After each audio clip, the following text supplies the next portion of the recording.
Good morning, Kabalen. Mabuhay. Pasyal tayo sa aming one of finished project from Cameron Civil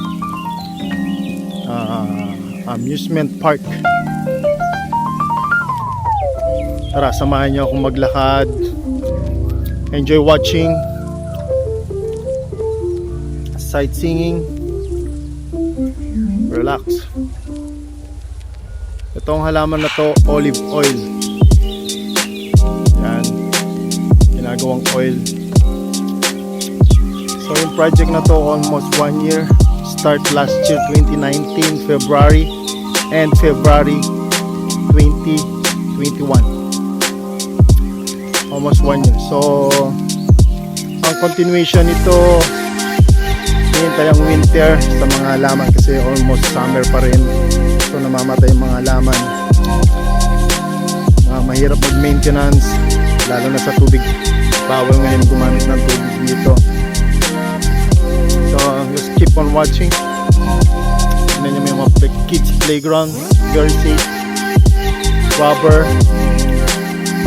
Dating strawberry farm to. So didevelop ng council dito sa New Zealand. Bawat kasi subdivision dito industrial may park. Yan ang goals nila dito. So tignan yung mga CR nila. Ang halagyan niya parang isang bahay na sa Pilipinas. Mini gym.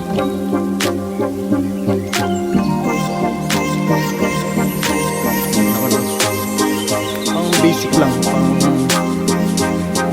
pang papawis lang.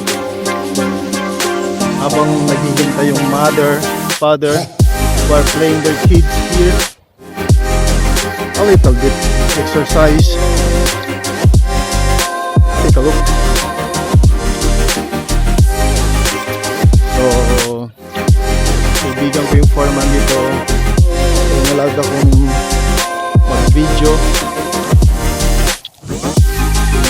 Napakalinis.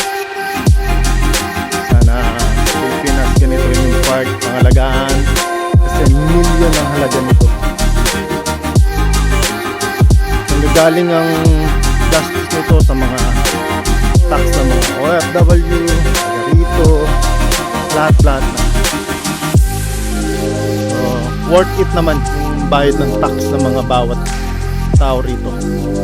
Kasi tingnan nyo naman ang development. Halos makikita talaga. Isa sa mga park na to sa west. Pero sa susunod na video ko, yung meron pang isang maganda rin doon. Isang subdivision din yun. Tapos na yun last 2018 nung kararating ko lang dito. Ito tapos na 2021. One of our company accomplished this job. Earth moving, underground works kami, landscaping. Yan ang pinakauli naming ginawa. Napakahirap. Puro GPS.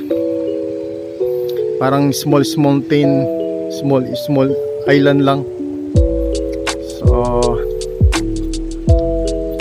ganda oh, napakalinis.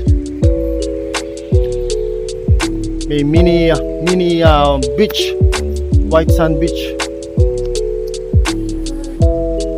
Mini island with water fountain.